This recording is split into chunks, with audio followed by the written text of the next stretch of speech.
Hi there, it's David, and today's post is on the topic of the SIPOC diagram.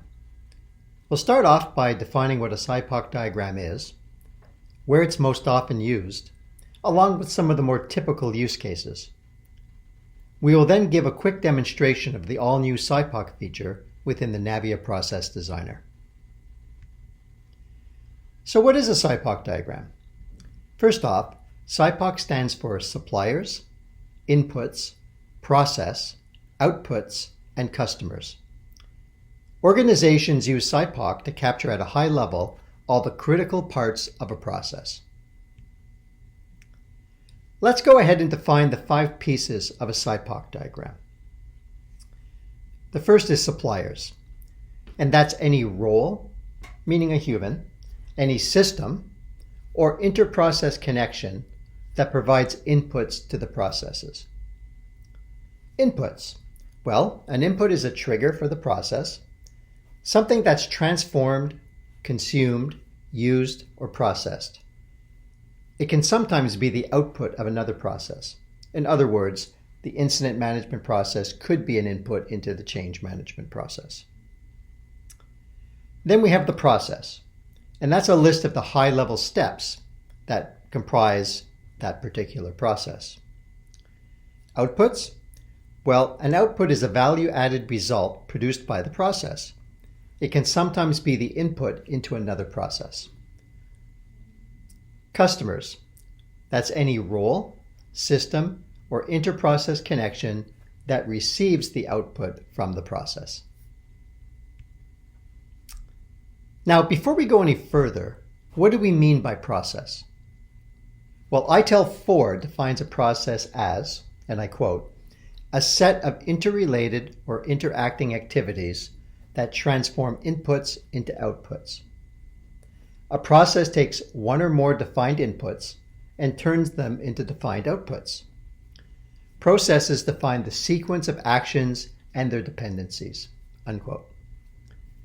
I would go one step further and say a process is a set of activities that transform inputs into value-added outputs. You know what? There's no point in having a process if it doesn't add value. For example, suppliers, such as engineers and designers, use inputs, which could be silicon, metal, glass, and plastic, in the multi-step manufacturing process to deliver the output of a cell phone for customers consisting of consumers and businesses. You see, the SIPOC diagram puts everything on one page, allowing you to create a more detailed process or to decompose the process for future improvement. Now, let's not confuse the process with the procedure.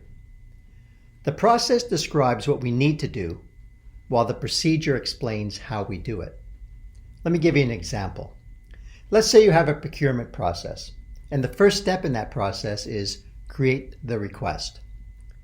Now, that would be the same for any procurement process at any company. The procedure, however, will explain how to create the request in your company using your specific tools and software. You can think of a process as a high-level map, providing an overview of the journey, while a procedure would be analogous to turn-by-turn directions. Both are essential. The process provides a big picture view, allowing you to optimize business value. The process is a blueprint for implementation, communications, and automation. Once you know the process, you can then go ahead and design a solution and develop your procedures from there. A SIPOC diagram is a potent tool for process design and improvement. SIPOC diagrams gained prominence, as part of Total Quality Management, TQM programs back in the 80s. Today, SIPOC diagrams are an essential part of Lean Six Sigma initiatives and part of the DMAIC cycle. DMAIC is a continuous improvement approach, and it stands for Define, Measure, Analyze, Improve, and Control. Now, we use SIPOC diagrams in the define stage of the DMAIC cycle in order to capture all suppliers, inputs, process activities, outputs, customers for the targeted process on a single page.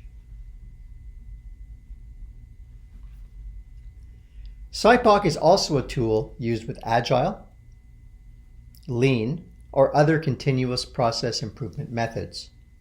One such example is value stream mapping, where a SIPOC diagram is the starting point for decomposing the process so you can identify waste and improve the overall process for your customers.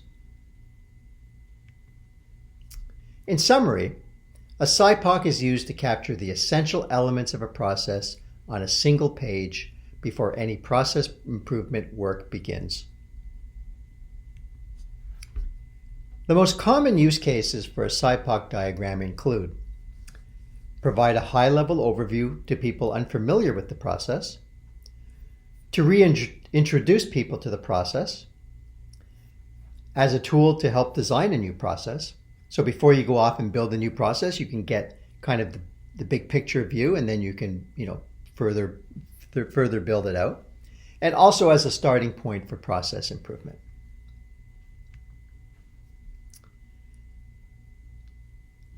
Here's a sample of a SIPOC diagram used for a pizza restaurant. You can see here we have suppliers. They can consist of grocery stores, dairy farms, vegetable farms. And the inputs that come from those suppliers can consist of dough, sauce, pepperoni, cheese, peppers, any other condiments you might want to use. The process itself, well, you prepare the dough, add sauce, add toppings, add cheese, bake it in an oven, then remove the pizza and package it up. What are the outputs? Either a whole pizza or pizza slices. And what do you do with those outputs? Well, you supply them to your customers. And those can be dine-in customers, takeout customers, or it could even be for home delivery.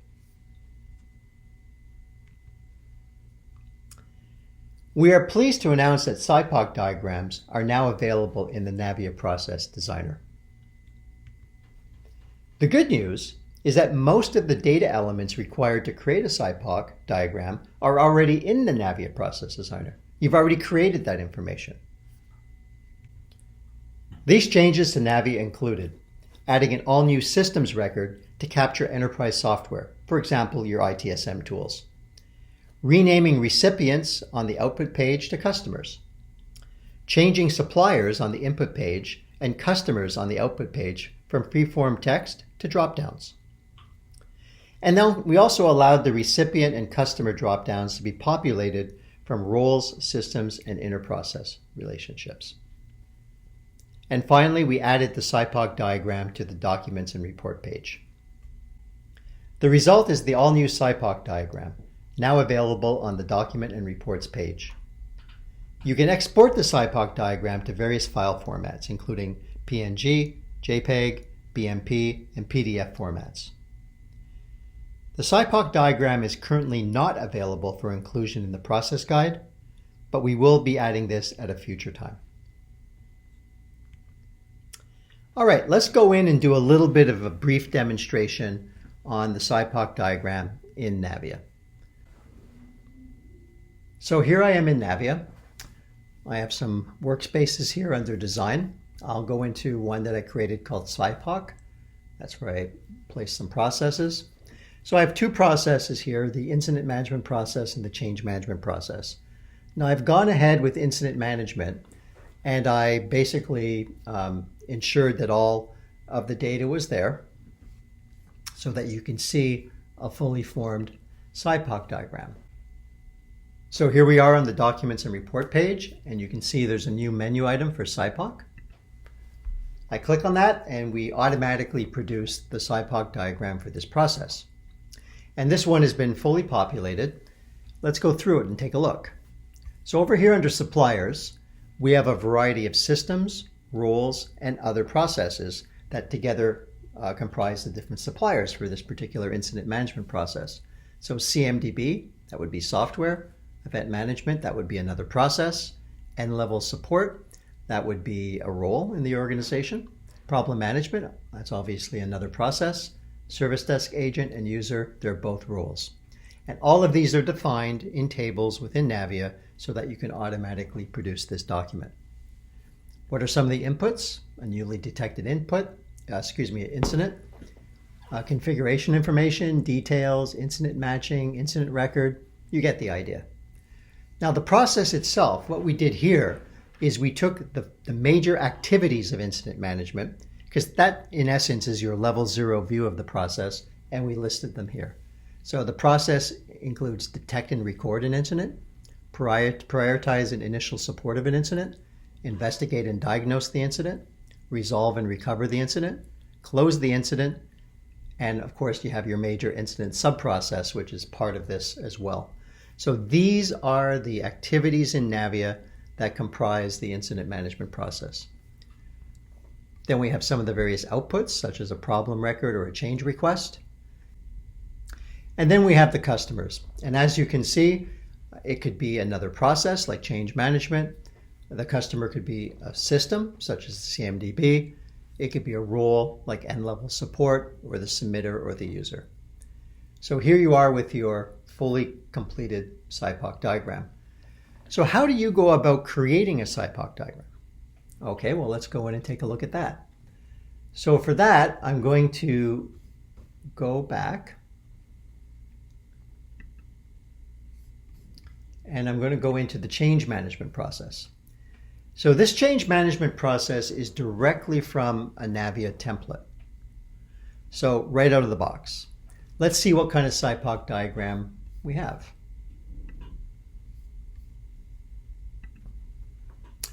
So you'll notice here, suppliers and customers have not been identified. What you need to do is go into the tool, into the inputs and the outputs that you defined, and identify the suppliers and the customers. And for that, there's a couple of new sections in Navia that I want to bring your attention to. So let's go to Overview. The first thing I want to bring your attention to is this new concept of systems. If I click on systems, you can see I've added some systems like ERP software, ITSM software in the CMDB. So now these systems are available to any process for use as a potential supplier or customer. The next thing I want to show you is the inputs and outputs page. Now, if you recall, you get that under workflow, and we have inputs and outputs. So let me go to the inputs for this process. So here I am on the inputs page, and you can see there's a list of inputs that basically came out of our templates. We've made some changes to how these inputs are created. If you want to add a new input, you basically just go into the input, you give that input a name. I'll just call it new input. Give it a description. Then you have to identify who supplies that input. And the drop-down list basically includes any role, any inter-process relationship, or any other system in the organization. So these are the suppliers of this particular input. So I'll just pick assessor as an example. I can add this selected, but I can go on and add more. So there can be more than one supplier for this particular input. I also have the ability here to associate this particular input with an activity and task. Now, if it's really simple to do, I can say it's part of raising and recording the change, and it's part of create the normal change. So that forms a relationship between this input. And this input may be related to one or more tasks, because that's possible. All right, so let me exit from here. Now, if I go over to outputs, it's exactly the same. I have a list of outputs. I could go in and edit an existing one. This is the point I want to bring to your attention. Sometimes when you go to the customers or the suppliers tab, you'll see legacy customers.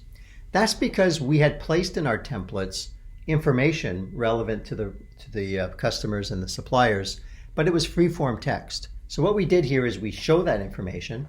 This basically says anyone, but that allows me to go in here and actually choose who it really should be, add it, and then it goes away. So we basically put the legacy information there just as a way for you to, easily pick tabular information and add it to the record. Now, that information has not gone away. It's still available through reports in Navia. So if you wanted to go back and review what the old legacy information was, you can still get to it, but it's no longer here in the on this page. So again, I could add one or more customer for this particular output. So let me exit.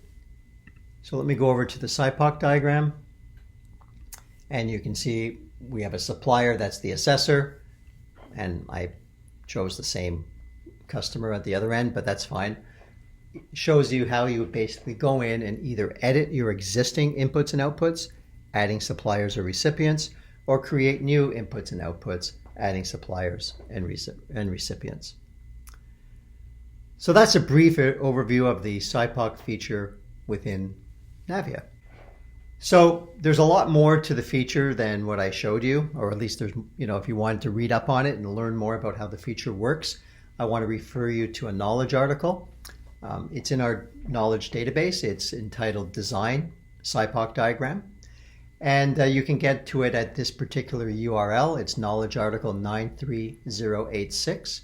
So basically you go to the Need Help section of Navia and browse for this particular article, or you can just click on this URL and it'll take you to the customer-facing version of our knowledge database. And of course, like always, you can always contact support@navia.com if you want to send us an email or create a ticket within the Need Help section of Navia. So that brings me to the end of this demonstration and description of SIPOC. I hope you got some value out of it, and I really enjoyed doing it. So take care and have a good day.